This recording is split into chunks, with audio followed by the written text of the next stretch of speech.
Bien, ya ha sido leída la escritura, 2 Timoteo, capítulo 3, versículo 1, tiempos peligrosos.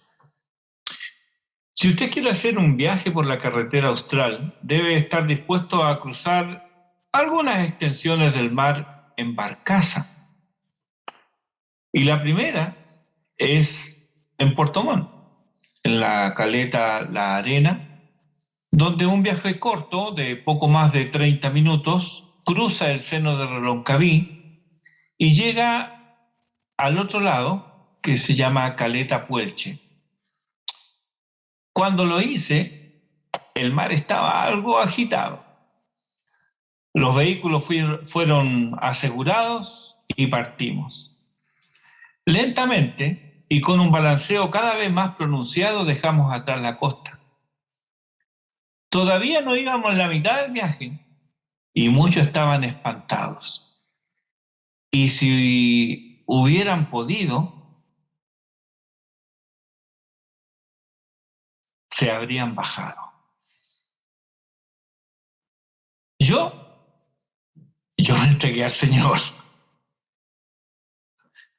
Las olas cada vez más grandes parecía que iban a engullir esa barcaza.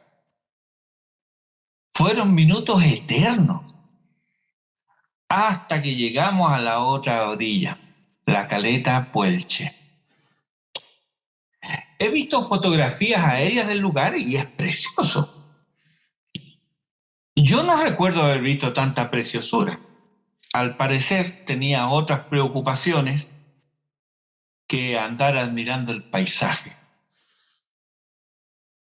Recordé otro viaje, otro barquito y otros pasajeros. Relatan ese viaje los evangelios sinópticos y lo recrea a Rembrandt en una de sus famosas pinturas. Esto ocurrió en algo que Mateo y Marcos llaman mar. Lucas, más viajado que los otros evangelistas, lo llama lago.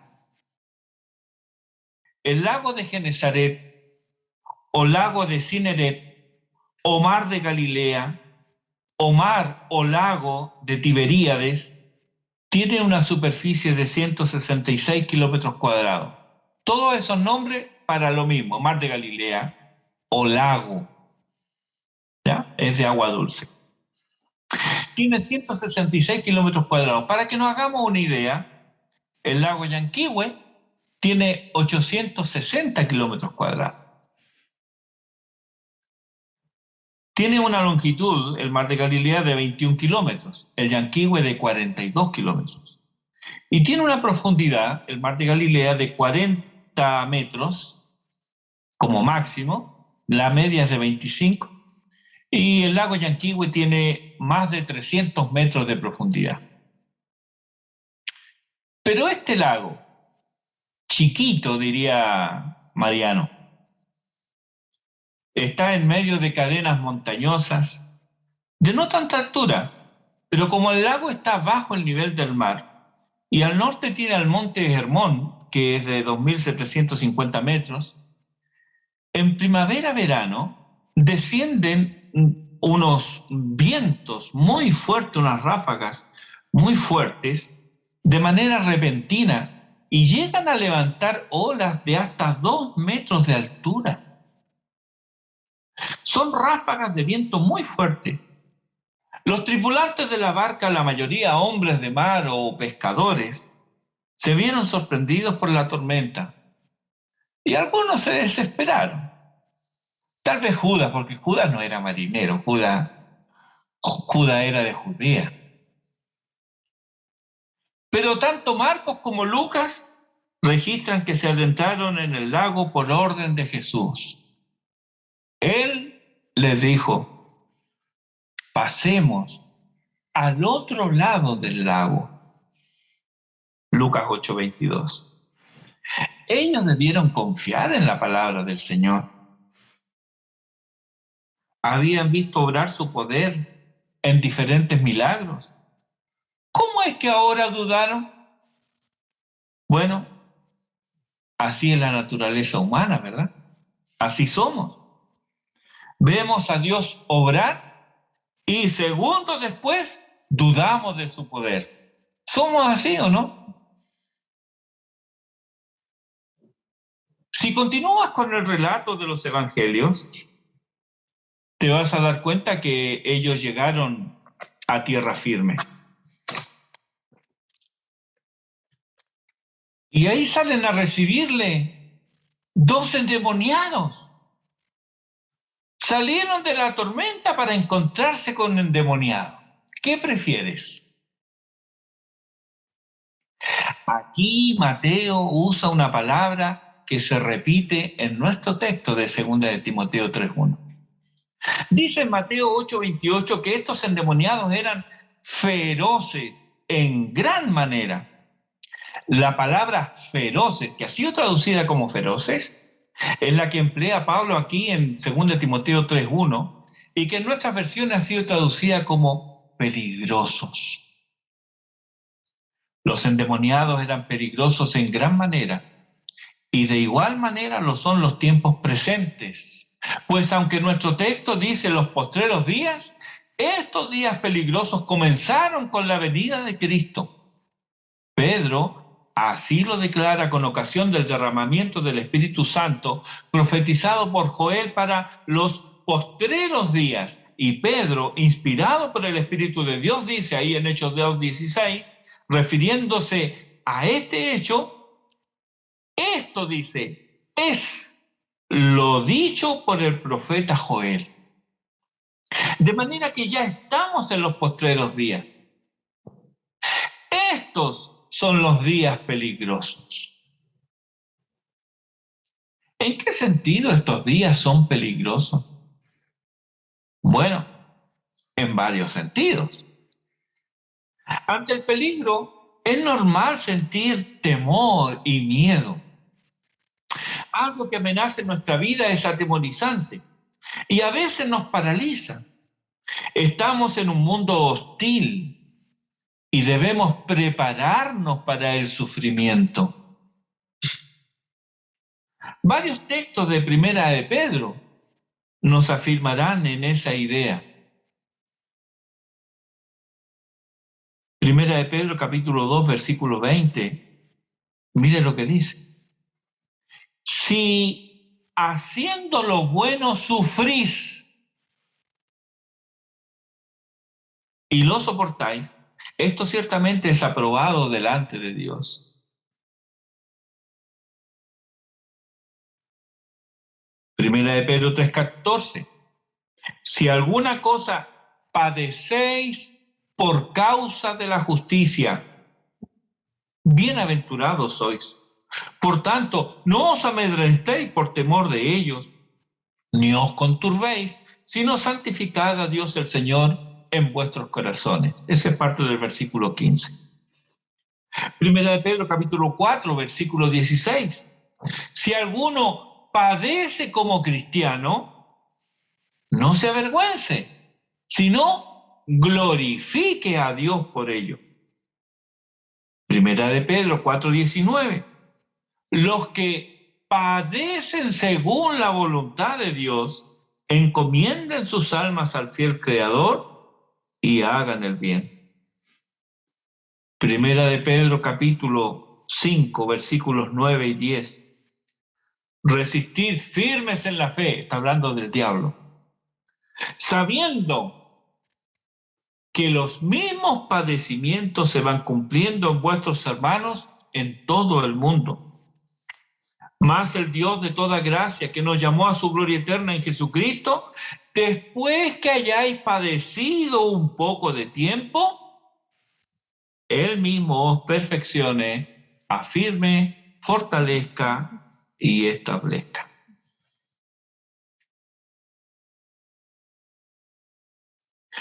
Bueno, si tú llegaste al Evangelio pensando de que ven a Cristo y se van a terminar todos tus problemas, siento desilusionarte. Pero no es lo que la Escritura dice. ¿Son tiempos peligrosos? Claro que sí. Porque hay oposición diabólica que busca infligir sufrimiento en los hijos de Dios para desanimarlos, para que desistan de su deber, para que se victimicen y para que se desanimen.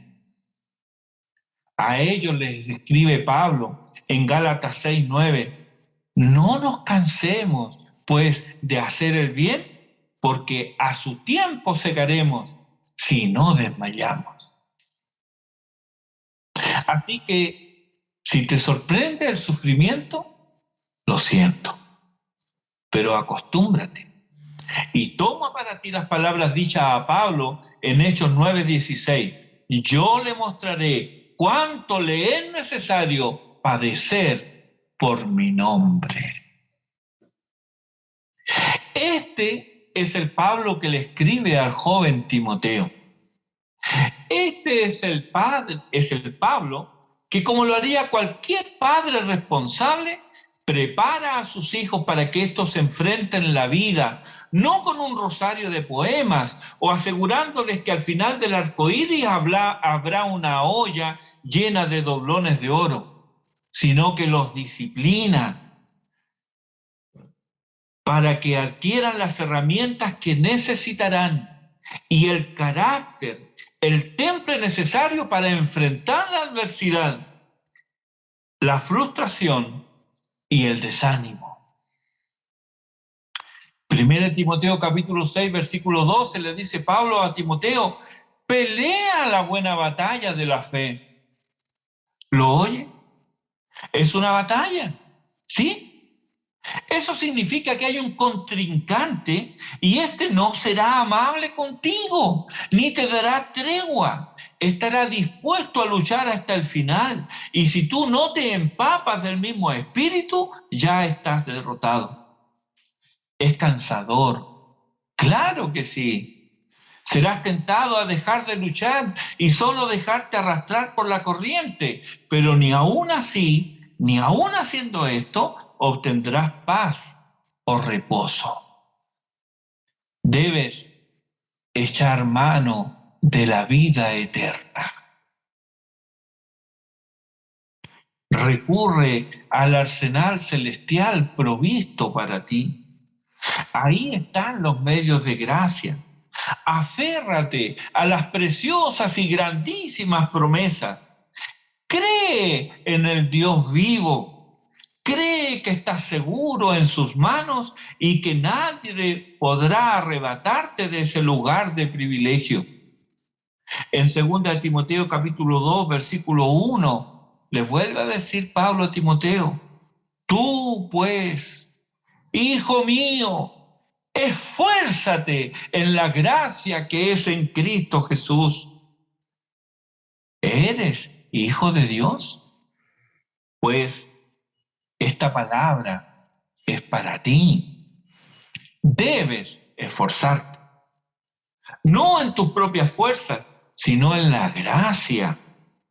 Cuando veo hombres y mujeres descuidados que piensan en la vida cristiana como si esta fuera una excursión, mal alimentados por decisión propia, ya sé lo que viene.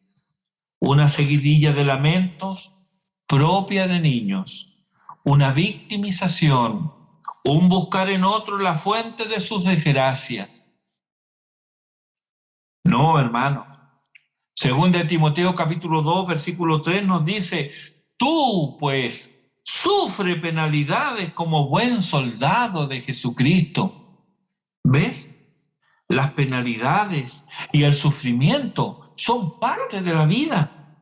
Dijo Jesús en Juan 16:33: en el mundo tendréis aflicción, pero confiad, yo he vencido al mundo. Pablo, un promotor del evangelio como debemos ser tú y yo, dice en 2 Timoteo 2:9, en el cual sufro penalidades. Está hablando del evangelio. Sufro penalidades, hasta prisiones a modo de malhechor, mas la palabra de Dios no está presa. El sufrimiento estaba presente. Mas, ¿dónde estaba el acento del apóstol? no en las prisiones, sino en que la palabra de Dios no está presa. Esa es la perspectiva correcta. Hechos 20:24, el apóstol dice: pero de ninguna cosa hago caso, ni estimo preciosa mi vida para mí mismo, con tal que acabe mi carrera con gozo y el ministerio que recibí del Señor Jesús, para dar testimonio del evangelio de la gracia de Dios. El sufrimiento es parte de nuestra vida, por lo que debemos asumir e internalizar ese sentir, como lo dice Primera de Pedro 4:1, y luego nos anima en Primera de Pedro 4, versículos 12 al 14. Amados, no os sorprendáis del fuego de prueba que os ha sobrevenido, como si alguna cosa extraña os aconteciese, sino gozaos por cuanto sois participantes de los padecimientos de Cristo, para que también en la revelación de su gloria os gocéis con gran alegría. Si sois vituperados por el nombre de Cristo, sois bienaventurados, porque el glorioso Espíritu de Dios reposa sobre vosotros. Ciertamente, de parte de ellos, Él es blasfemado, pero por vosotros es glorificado. Ahora bien, si estamos armados de estos pensamientos, estamos mejor preparados para enfrentar estos tiempos peligrosos. Hay terremotos, incendios, inundaciones y accidentes de tránsito. También hay enfermedades catastróficas y pandemias. Pero Pablo no se refiere a estas fuentes que de por sí ya son fuentes de indecible sufrimiento. Esto es parte de la vida. Es parte de lo que sobrelleva cada mortal.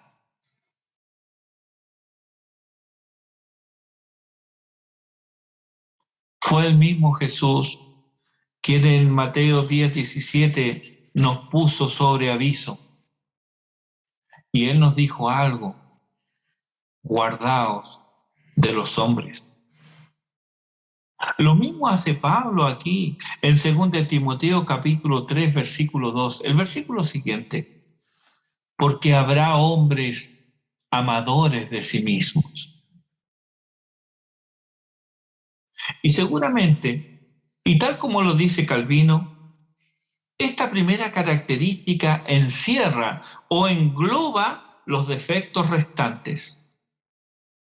Bueno, pero no parece tan grave que el hombre sea un ególatra, tal vez pienses. Al fin y al cabo, todos los hombres, yo incluido, se aman a sí mismos, ¿verdad? ¿No dice Pablo en Efesios 5:29 que nadie aborreció jamás su propia carne? ¿Sí? Este es el pecado de todos los hombres, de unos más que de otros, pero todos participamos de este pecado. Y este amarse a sí mismo puede ser tan demandante y desenfrenado que desemboca en las 17 características restantes. No las estudiaremos una a una detalladamente, pero veamos cada una de ellas así como al pasar. La segunda característica es avaro, que ama el dinero. Versículo 2. Soberbios significa apareciendo por encima de otros por cualquier medio. Blasfemos. Estos son hombres calumniosos con el hombre, especialmente contra Dios. Desobedientes a los padres. Esto significa que es contumaz, que es obstinado. Ingratos, falta de gratitud. Impíos, denota aquí perversidad, maldad. Sin afecto natural, de corazón duro hacia los parientes. Implacables, no dan tregua, no se cansan ni descansan en el mal obrar. Calumniadores. Esto significa diablos. Diablo viene de ahí. calumniador. Intemperantes, no tienen control propio. Crueles, son personas salvajes, incivilizadas. Aborrecedores de lo bueno, que significa hostil a la virtud. Traidores, tiene la connotación de entregar en las manos de otro, un Judas. Impetuosos, esto significa caer hacia adelante, precipitarse, como cuando uno cae de bruces. No puede menos que caer, no puede detenerse. Bueno, esos son los impetuosos. Infatuados, envueltos en humo, envanecidos. Cuando llegué aquí en esta lista, recordé que el que gobernaba el Imperio Romano era Nerón. Y volví a repasar esta lista con él en mente y encajaba perfecto. Pablo tenía en mente la personalidad del emperador. Él era un ególatra que continuamente fanfarroneaba de las buenas medidas que tomaba para favorecer a los pobres, según él, que había llegado al poder tras la muerte de su padre adoptivo, en detrimento del hijo de este, británico, que gobernó calumniando a los ricos para poder multarlo o expropiar sus bienes y así tener para sus excentricidades y entre ellas repartir a los pobres.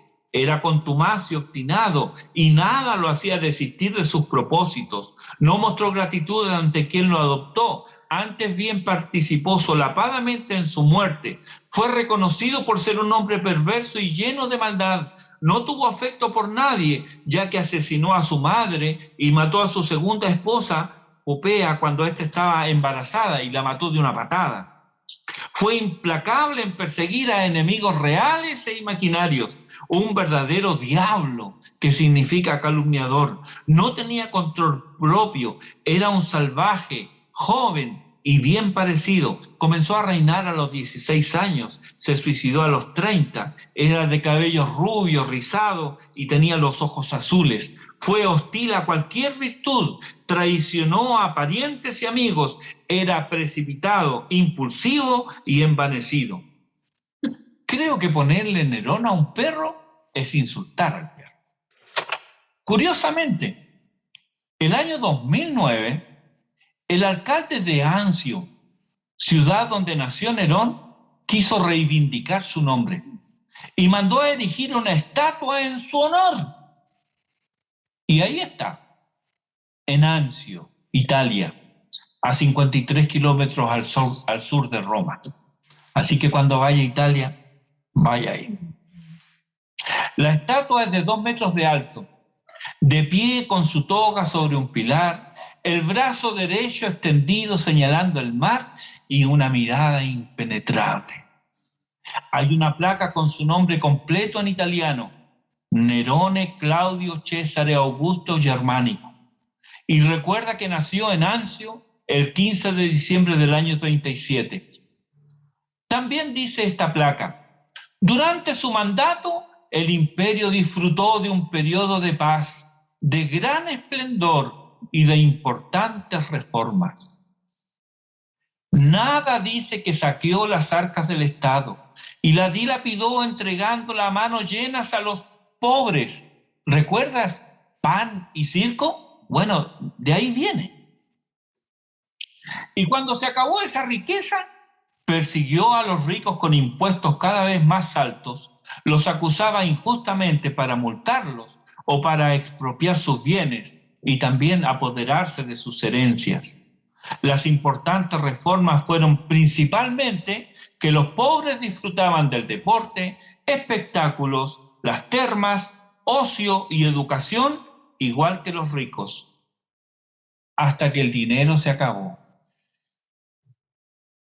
Dice el alcalde Bruschini, que es el alcalde de Anzio, bueno, era el año 2010.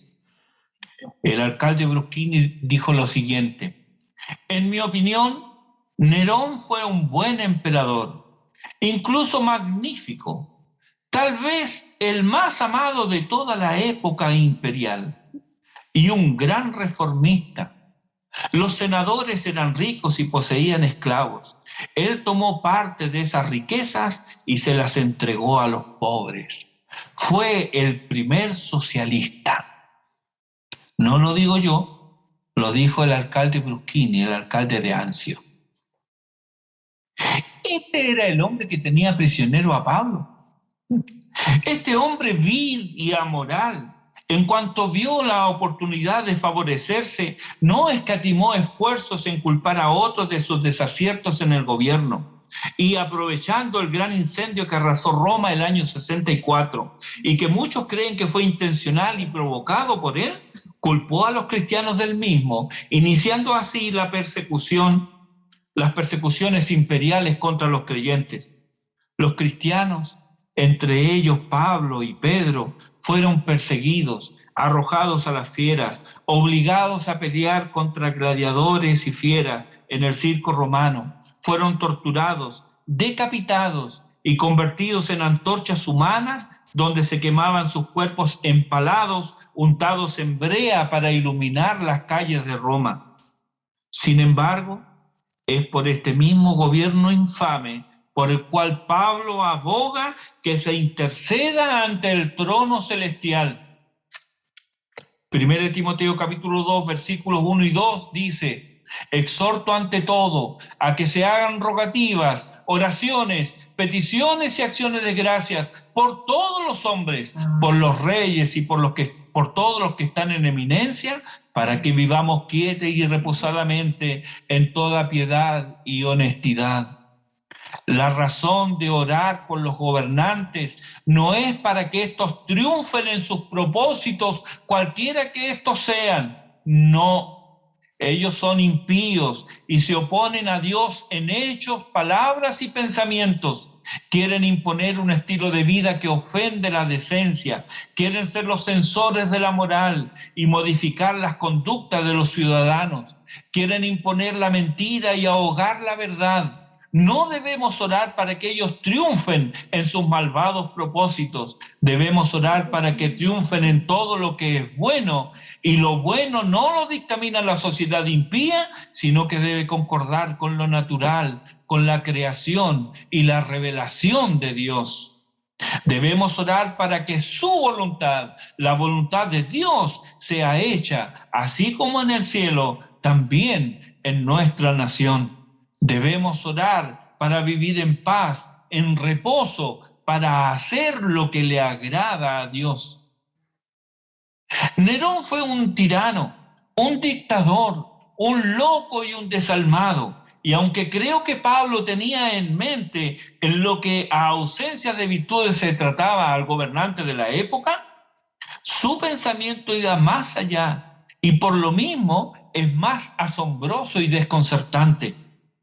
Pablo dice que estos hombres, en plural, genérico, así que también caben mujeres aquí, estos hombres y mujeres que hacen que vivamos días peligrosos, están dentro de la iglesia. Esto me sacudió. ¿Cómo es posible? Pablo dice que son amadores de los deleites más que de Dios. Nerón ni los gobernantes. Tal vez haya excepciones que desconozco respecto de los gobernantes, pero ellos no aman a Dios. Pablo aquí dice, estos aman más los deleites que a Dios. O sea, poniéndolo en una escala de 0 a 10, aman a Dios 1, aman a los deleites 10. Aman más los deleites que a Dios. ¿Cómo se llama eso? Están enviciados. Los deleites y entretenciones los dominan. Sus propios deleites y pasatiempos están por encima de Dios y por encima de todo lo que Él manda y ordena. En tal sentido, su mezquina piedad está manchada, arruinada y ahogada por un egocentrismo enfermizo, un egocentrismo que solo centra su atención en sí mismo y en su bienestar, olvidando que nuestra razón de ser es el servicio al otro, porque sirviendo al prójimo es como servimos a Dios. Mateo 25:40, claramente el Señor nos dijo: de cierto os digo que en cuanto lo hicisteis a uno de estos mis hermanos más pequeños, a mí lo hicisteis. Estos son los que han olvidado sus deberes de cónyuges y progenitores. Solo se interesan en lo que les entretienen. Así desobedecen a su Padre Celestial, no muestran gratitud y solo exigen que se les atienda. Sus corazones se endurecen para con los que les aman, sean estos los padres, cónyuges o incluso los hijos. No tienen control, pues el deleite los domina. Son precipitados, impulsivos, contumaces, desobedientes e insensibles. Había un joven que permanentemente llegaba tarde a los servicios dominicales. Me quedé dormido, decía. Un día le pregunté: oye, ¿y ayer, sábado, a qué hora te acostaste? No me acosté, me respondió. Recién hoy me acosté como a las 5 de la mañana. ¿Y qué hacías? ¿Estudiabas? Hubo un silencio. E intentó decir algo, pero bajó la cabeza y me confesó: estuve jugando en línea. Yo no sabía qué era eso. Esto fue hace 9 o 10 años atrás. Y me explicó él en qué consistía. Se sorprendió mucho cuando le dije que eso que él hacía era pecado, que estaba defraudando a sus padres porque le estaba yendo mal en su estudio, o sea, no estaba cumpliendo con sus obligaciones. Sus padres le pagaban la universidad y el perla se farreaba a la noche jugando. Bueno, él se enojó y dejó de asistir. Junto con él se fue otro joven, también se fue la novia de este joven.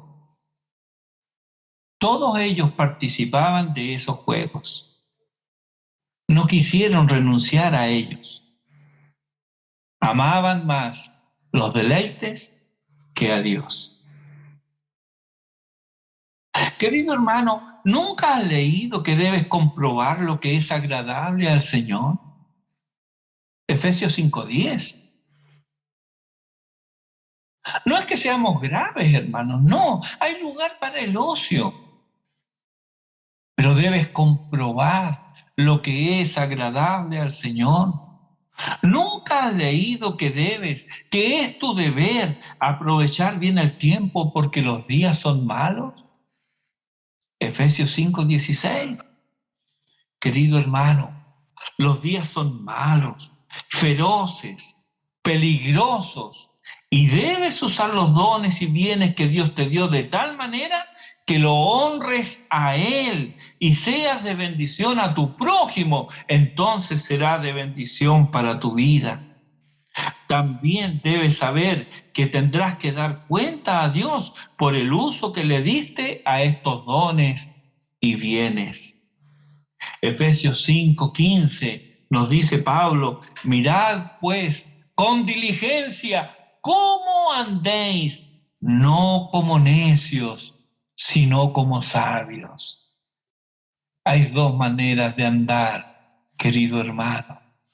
Hay dos maneras de perseverar. Cuando tú dices: aquí estoy perseverando en los caminos del Señor, ¿cómo perseveras? ¿Como necio o como sabio? Mirad pues con diligencia cómo andéis, no como necios, sino como sabios. Estamos en el tormentoso mar de la vida.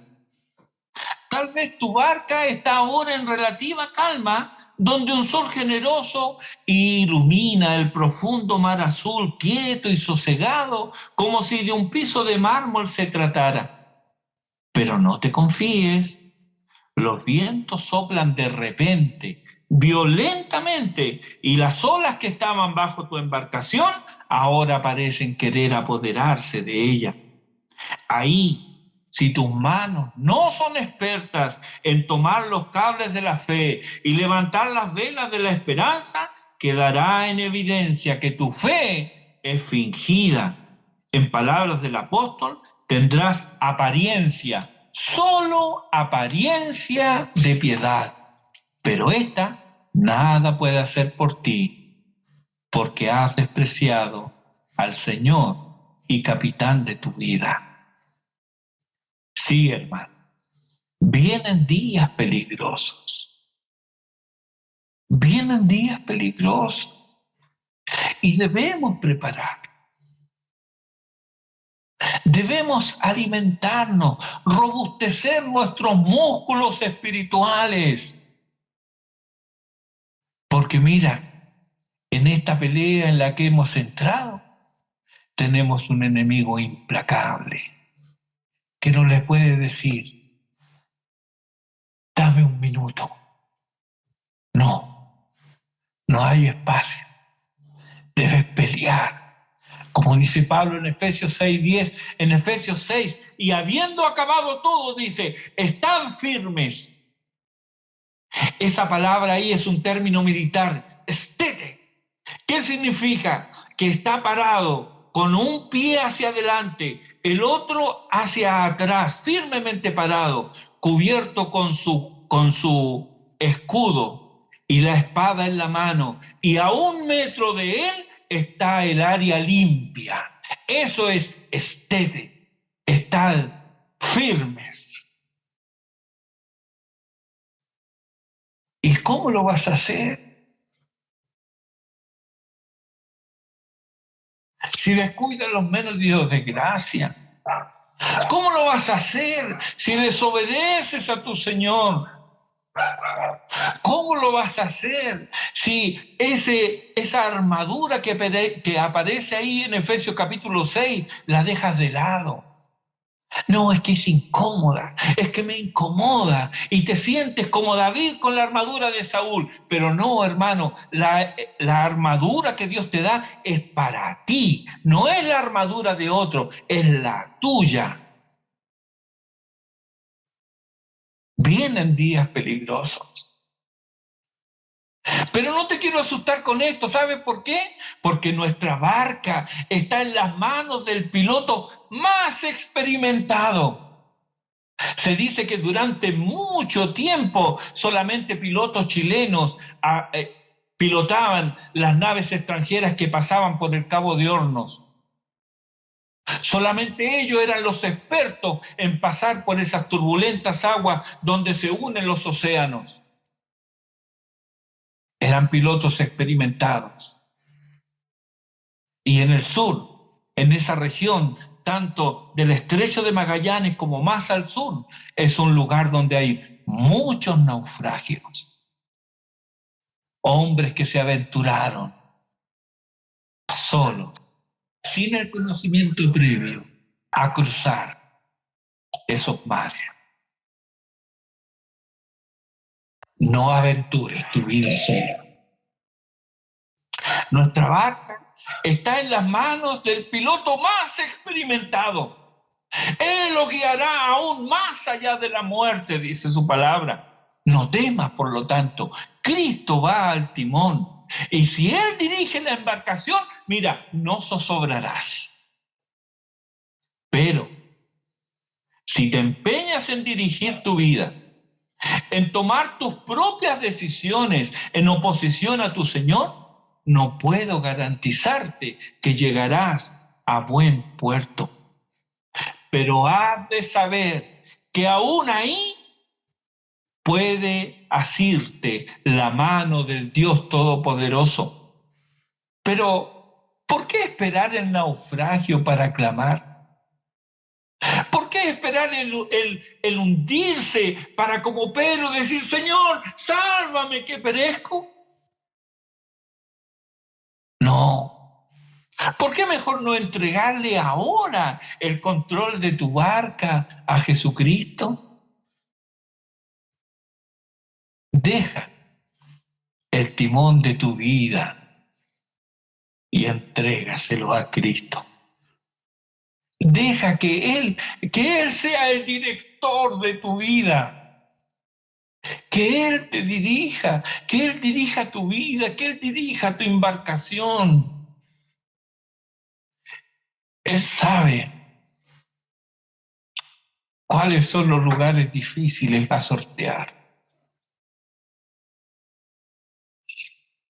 No lo hagas tú solo. Deja ese propósito impío de pretender gobernar y llevar tu vida a buen puerto, porque tú no eres el capitán de tu nave. Cristo Jesús, Él es el gran capitán. Los hombres que no conocen al Señor solamente van en la superficie de las olas, a veces arriba, a veces abajo.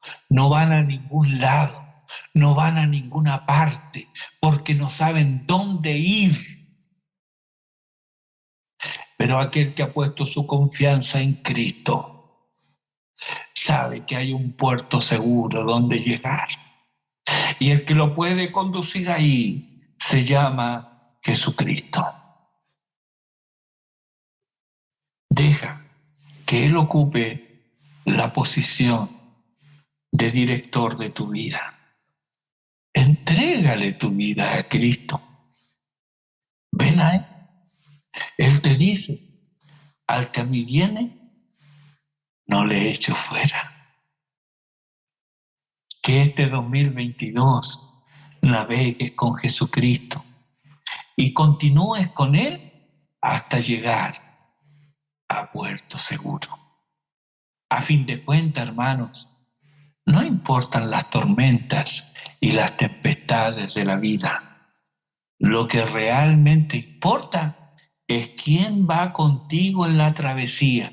Y no como acompañante, sino como conductor. Entrega el timón de tu vida. Entrégate a Cristo.